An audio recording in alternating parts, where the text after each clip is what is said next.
I really liked this framing where you say that in Web 1, the key concept was the website. Yeah. Web 2, it was the post, like the blog post maybe. And then in Web 3, it's the token. Mm-hmm. Why do you think the tokens, the token, the cryptocurrency itself is so central to Web 3? Yeah, so what you're alluding to, in software, there's a concept called encapsulation. And encapsulation is sort of this way of taking very complex things and making them simple. So, you think about the original vision of the World Wide Web that Tim Berners-Lee had, and it was like, let's let anyone in the world upload information and connect it together, right? Like that could become, without organizing principles, that could become this cacophonous mess, right? Like it's very complicated. And so one of the many genius things that the designers of the web, like Tim Berners-Lee did, was create a simplifying concept, the website, right? And so the website was like anyone can put up a website, and then you have links to other websites, and that's a way sort of to make this really kind of big idea something that could be built with kind of Lego bricks building up. And so as you said, like I sort of view tokens as, so the key feature of the blockchain era, which is why the book's called Read, Write, Own, is the argument is I hope, are now entering this new era where digital ownership is sort of the key concept. We're democratizing digital ownership. And so the idea is that you now can build internet services where, for example, a user owns, if you use a service like Facebook or Twitter, I don't own C. Dixon at Twitter. Like they can take it away from me, they can change the algorithm, they can change the economics. They can, if I don't like what something Twitter does, I can't leave without foregoing my audience, in contrast to how it works with the web and email. If I don't like what my email provider is doing, I can switch and I can take my audience with me. And so in the blockchain model, you can own, like there's new social networks where you own your name and you own your audience. There's games where you can own the virtual goods that you can create virtual goods and sell them to other people. And it's a peer-to-peer economy instead of a sort of a centralized planned economy.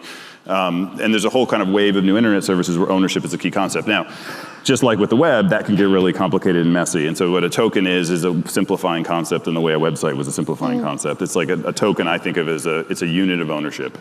Often people think of tokens, they think of Bitcoin, they call them coins, we call them tokens, but it's all the same kind of coins, tokens, whatever you want to call them. But they think of Bitcoin like money, they think of NFTs like pictures, but really it's important to not confuse the technology in its essence with particular uses of the technology. Just like early websites were mostly passive, and I don't know if you go back in Internet Archive, you'll see all this funny, it was like these crazy fonts and whatever, and they're very simple.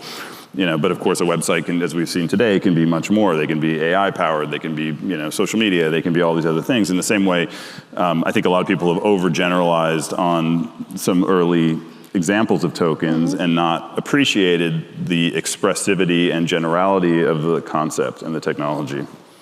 Yeah, I really liked that framing.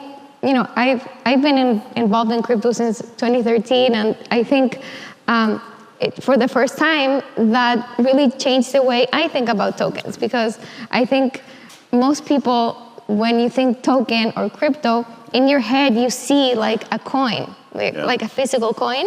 And so I think that kind of limits your perspective on what a token actually is and can do. But you argue in your book, no, like a token is actually a package of information. Right. And so it gives it, it just provides flexibility to builders, holders of these tokens to, what the things that they can accomplish with this technology. Yeah, well, thank you. And I'm glad that they came through, because I tried, for all of you, if you're thinking about reading the book, I've tried very, very hard. I spent a long, long time to make it, as clear as possible and accessible, because I really wanted this to be a book that people understood. And actually, I've been really encouraged so far that I've heard a lot of feedback that people say that, crypto folks will give it to their friends and their family members, and they say, I feel like I finally understand this. So hopefully that came through, and thank you. But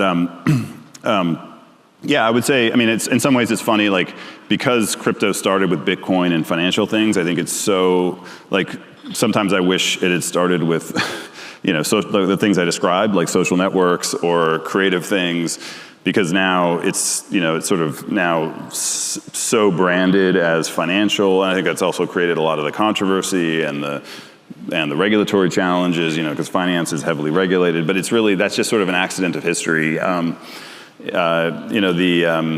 think about like social media, when early on, like I was on Twitter, I don't know, in the mid 2000s, and at the time, it was like South by Southwest, and you were like, hey, I'm going to get a taco or whatever, right? And it got kind of dismissed by a lot of people as, literally like kind of nerds saying what they're going to have for lunch, right? Now, of course, if you abstracted it and you step back, you'd say, well, this is really just a way to share things with a follower list, right? It's really just a communications protocol.